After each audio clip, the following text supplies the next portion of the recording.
يراقب الامور عن كتاب. الكره تطوانيه، تابع الكره وجميل، مشى وسام بركه مع خمسه الرجاويين مع لاعبين تطواني. يمكن يغير كليا، يمرر ماذا سيفعل؟ محاولة تمرير، فرصة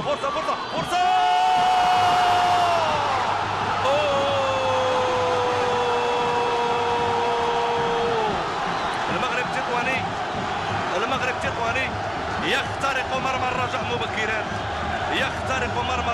مبكرا.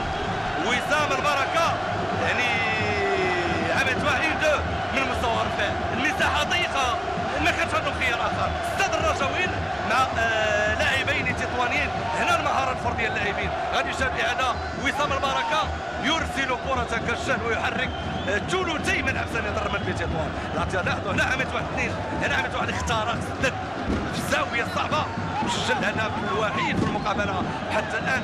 هذا تشتعل المدرجات وصمت رهيب وراء مرمى الحارس الرجاوي خالد عسكري، فيما حاله انتشاق وحاله فرح هارم هنا بتطوان لفريق المغرب التطواني بعد هذا الهدف. 1-0 الهدف